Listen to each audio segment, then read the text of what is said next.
David Starkey, Sunak mentioned in his speech that we're one of the few countries not to require our children to study some form of maths up to the age of 18. Is that because we've traditionally valued the humanities in this country? No, I think it's because we have a different way of organizing education. We specialize earlier. The myth that's underlying Sunak's remarks is that because we have specialists in the sixth form, that's to say, you tend to do arts or you tend to do sciences, somehow our children are missing out on a broad education. There's no evidence of this at all. For example, in France, the baccalaureate, the thing that he's saying we should do that would incorporate English, maths, a foreign language, whatever. Well, it's French, isn't it? The home of the baccalaureate is France. Whose children perform even worse at mathematics than ours? It's France. A significant majority of the population, if I read my statistics correctly, I could, of course, being an arts graduate, have got them wrong, thinks that 0.4 is the same as a quarter in France. That's even worse than England. What Sunak should be talking about is serious maths at the beginning of school. It's not really maths, it's arithmetic. It's just familiarizing people with the basics of numeracy, what numbers mean, what percentages mean, how to multiply, divide, and whatever. That's what you need. That enables you to do interest rates. That enables you to manage your mortgage. That enables you to manage your finances. It also actually, and this is very important, Calvin, you can't do history without a sense of number. In my period of history, the early modern period, you need to know that the time of the great conflict between England and France, how is it that a country like England, which is a quarter the size of France, and at the time had about a fifth of the population, manages to beat France in war? You need to know, in other words, you need, as it were, a sense of what I used to call orders of magnitude. So that's the positive for maths. I thought it was just because we were better at bow and arrows. Well, that was one of the our archery skills are superior. You really are a primitivist. The thing that makes the difference in the 18th century is that we learn to manage, which we've forgotten to do, our money better. We are paying interest rates in the 18th century. Again, it's a question of numbers. We are paying interest rates in the 18th century of the natural rate, 4 to 5%. The French, because like most absolute monarchies and dictatorships, they repeatedly wreck their finances, they go bankrupt, they're paying interest rates of 15 to 20%. Do the multiple. It means that a much smaller country that's administering its money better is capable of maintaining a war machine against a bigger country that manages it badly. But let's just look at the other side now, why I think Sunak is fundamentally wrong. If you wanted a reason why Sunak was wrong, you'd only got to listen to Sunak and you'd got to look at him. Have you ever seen a drearier, worse formed, worse delivered, clumsy speech? And isn't it clear? And I'm a conservative. I'm a member of the Conservative Party. Poor Sunak writes to me these pathetic letters by email begging me to give money to the party, which I steadfastly at the moment refuse to do, because he's a staff officer. He's not a general. There's no flair. There's no gift of language. Nobody would ever follow Sunak into battle, not even into battle in the House of Commons. It's why he's got such a problem in managing the party, because there's no gift. There's no flair. I mean, what you need, I suppose, is an unlikely fusion of Boris Johnson and Rishi Sunak. You need the chap who's good at, or the woman, or the transsexual, who's good at detail, but also good at big picture. But, they're very rare. I think you make a good point about the English language as well, because English is important, but it seems maths is importanter at the moment. And when I first saw this, I thought, why maths? Why maths in particular? But it's not actually maths, is it? Because they're not requiring an A-level in maths, for example. It's numeracy, or as you call it, arithmetic. It's basic maths, which needs to be taken not at A-level, not at a post-school level, but at a preschool level. Maths-based, that numeracy comes early. And it's very difficult to induce it into people later on. You need to do it early. But I think there's another thing, Calvin, that we should be talking about. And let's have a serious debate on this. It's not only that Sunak's speech shows why he was so misguided, so fundamentally wrong. It's the fact that we've actually had an experiment in being governed by mathematics. It's called lockdown. The entire arguments about lockdown were pseudo-mathematical. They were based on mathematical modeling, immensely elaborate computer programs into which highly speculative notions are put at one end and mysteriously accurate predictions come out at the other. It's juju. Similarly, the extraordinary mismanagement of our finances depends on wildly complicated mathematical formulae. The whole business of quantitative easing could only be dreamed up by a financial elite, which is essentially mathematically trained and plays with mathematical formulae. The trouble is, of course, maths doesn't give you, you know this, I know this, that famous remark, which I think you actually used in your introduction, the price of everything, the value of nothing. It doesn't give you that sense of value. It doesn't give you that sense of balance. Because, of course, although the physical world is mathematical, the entire physical world is mathematical, human beings aren't. We don't behave predictably. And if the attempt at managing human beings by mathematics, there's only one way you can do it. It's by the concentration camp. There's never been a clearer example of the use of maths in government than Eichmann and the concentration camp. I wouldn't go that far, but I do see similarities in the problem we're facing today, in that the government seems to measure our value based on the GDP. The GDP of the country seems to be the most important measure of our success as a country. And I think there are so many more variables at play that they need to be looking at. But has this not always been the case? You know, there's a history of our country valuing maths. Cambridge undergrads had to do a maths exam, for example, to gain a degree until recently. Can you tell us more about the history of that? Well, that is certainly true at Cambridge, but that was, of course, as a result of the immense prestige that Cambridge gained by the fact that Isaac Newton was a graduate of Cambridge, a graduate of Trinity College, Cambridge, and Newtonian maths dominated the Cambridge exam system from the early 18th century to the late 19th century. And actually, so it had a very good result. It meant, we were talking about the management of public finances in England in the 18th and 19th century. You had a political elite in England that was actually numerate, unlike the political elites in most European countries, especially in France. But of course, remember, that's only one elite university. The other elite university, Oxford, was dominated by classics, and mathematics always played a part, but not the absolutely dominant part in a curriculum that's essentially dominated by the classics, in other words, Latin and Greek. But not simply, we tend to think of it that just as, researching in dead languages. But remember, and we've had this debate before, the real political foundations of our civilization lie not so much in the Bible, as is now fashionable to assert, but in the world of Greece and Rome.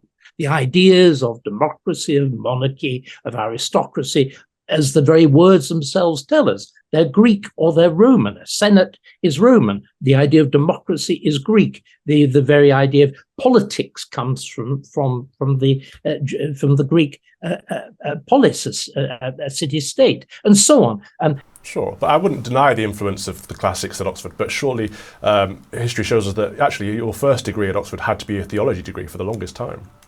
Yes, but I think what history showed us actually, and this is really important, that classical training, that training which involved very serious study of foreign languages, which are very difficult languages, which involved an immersion in their literature, in their history, with a good dash of mathematics, produced a staggeringly competent elite. If you look at how we are governed in the 18th and 19th and early 20th centuries, it puts us to shame. And yes, I'm sorry, actually, Calvin, the Victorians thought being rich was important. They understood, as Margaret Thatcher did, that in order to afford nice things and good things, you actually have to be well off. A country has got to be productive. There's got to be a need to make things, to do things, to improve things.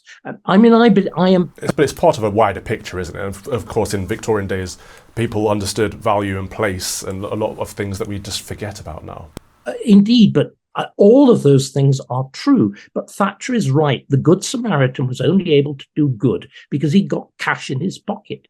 There's no point in imagining that you can wish good things into existence, that we can produce a nicer planet just because we want to, that we can produce cleaner air because we want to, that we can produce better healthcare because we want to. They have to be paid for. They're the result of human effort and ingenuity. And the one good thing, I've been knocking Sunak. Let's just come back to one really important thing. Education is a fundamental important. I thought you were going to quote Tony Blair then. I got worried. Tony Blair. You're one education away from quoting him.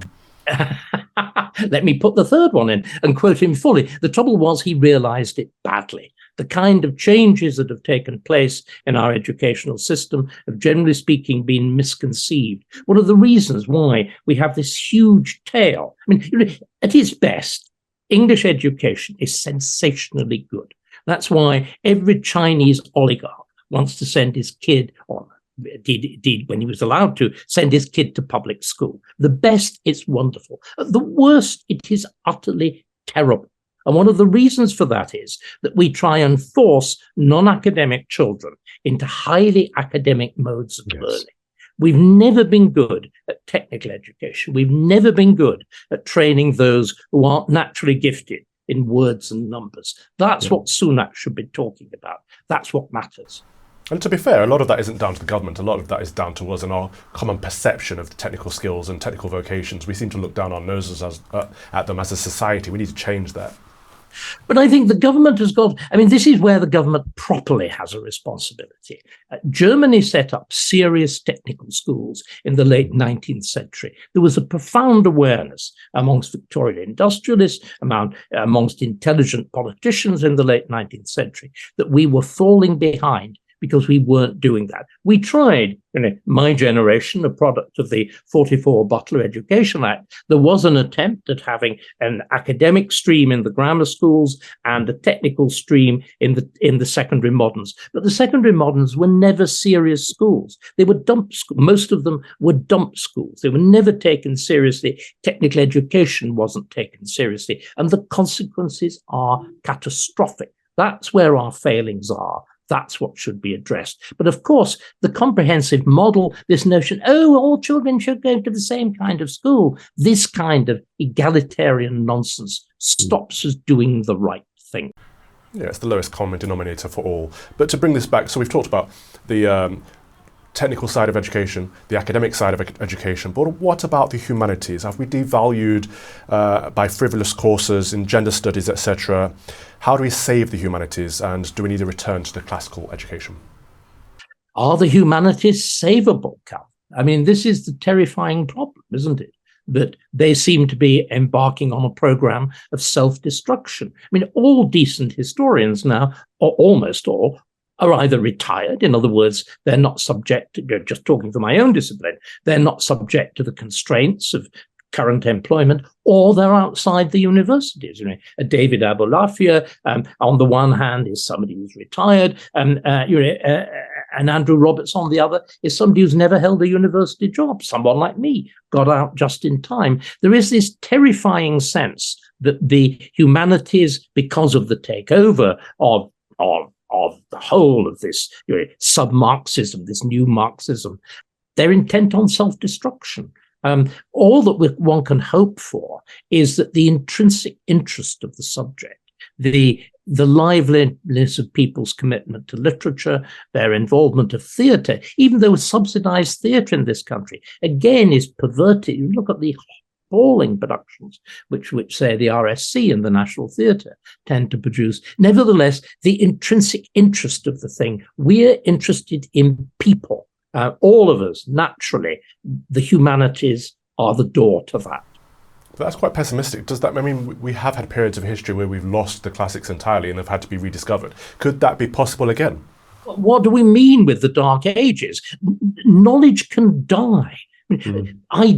People have this notion that ideas they're like Plato. They imagine ideas just dwell around there. Ideas are there. They're inside people's heads. These ideas that I've been talking about, the ideas of monarchy, aristocracy, democracy, and whatever, to a fundamental extent, had to be rediscovered. This is what these things called renaissances are about. Remember, and didn't tell you, Calvin, but I can just use it as that phrase. Remember, underlying our civilization is a past great civilization, the civilization of Greece and Rome, the thing that produced those sculptures that we're arguing about now at the center of the British Museum's collection. And the astonishing achievements of that civilization, built, though it was, of course, on the foulest forms of conquest and slavery, they underpin our civilization, and we lost them. We lost them with the fall of Rome. Fundamentally, Rome falling, and this is really frightening stuff, Rome falling because they mismanaged the currency, because they had the equivalent of the NHS. They doubled the pay of the army in 260, and it's downhill from there.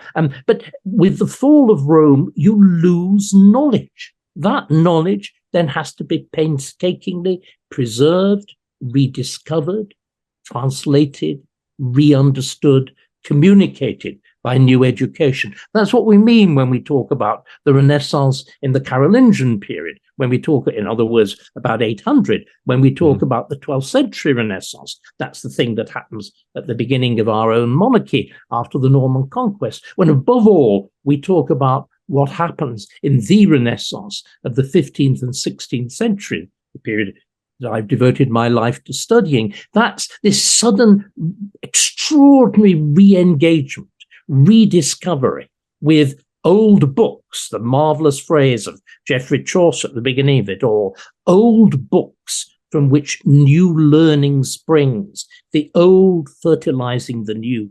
We don't need a new enlightenment. The horrors that we have at the moment are a product of the late Enlightenment. We need a new Renaissance. A new Renaissance, I love it. That was more of a warning than a conversation, but David Starkey, thank you very much. Pleasure.